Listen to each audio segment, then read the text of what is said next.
Welcome, moral gamers, to Bomberman, a PlayStation Network exclusive. Bomberman by Hudson Soft takes you into the world of the bomber.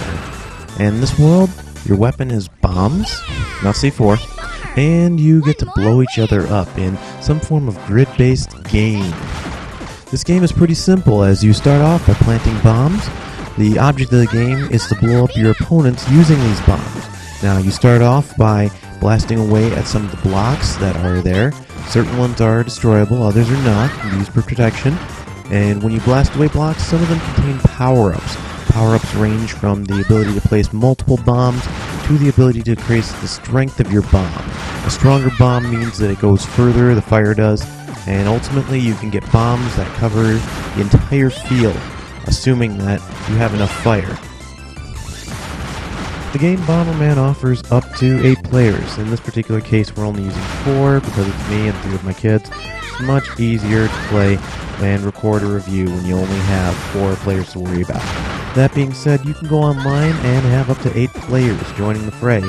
Now, the game offers a slew of different options. Those options include the ability to start in fixed positions or random. Random gets much more confusing than what I really want to do for, again, the sake of this review.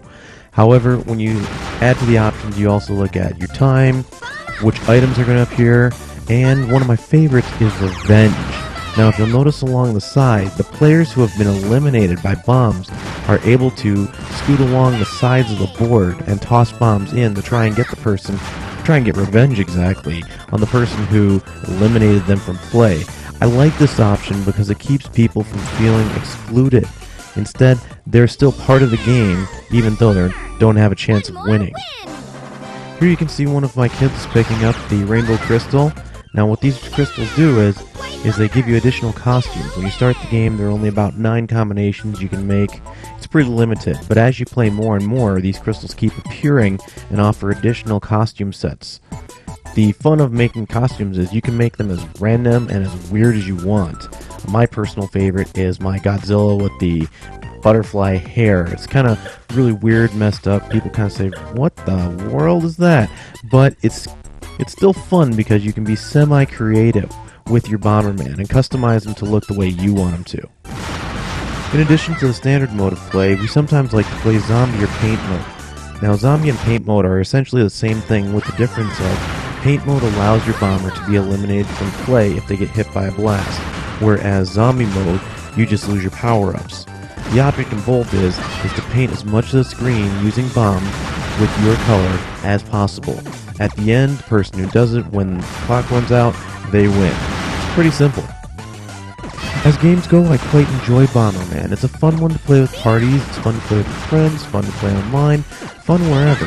The problem with the game that I find is that their system doesn't allow you to boot people out when you're online. I had one zombie something or other guy who decided to sit in my lobby and not hit go. In that particular case, I wish I could have kicked him from the game, but that's just a minor feature of online. Most people are pretty friendly and want to start up the game right away. This is a quick game to pick up and finish. The average match, depending on how many players you have and what you're playing to, can last anywhere from 2 minutes to my longest match at a minimum of 2 wins was, I would say, 20 minutes. And that's also because we had 8 players and spanned the entire time. It was pretty interesting. We had a few draws in there too. As a parent, I definitely recommend Bomberman. This is one my children and I love playing together. The reason is because everyone's included. We can get the whole family going around, we just need enough controllers. I currently have 6. And once we do that, everyone's playing, everyone's throwing bombs at each other, and even those who have been eliminated from play can still play by throwing bombs from the sidelines. It's a fun game, it's cartoony, there's nothing morally wrong with this game that I can find. I give this game 2 thumbs up. I recommend downloading this one for your PlayStation 3.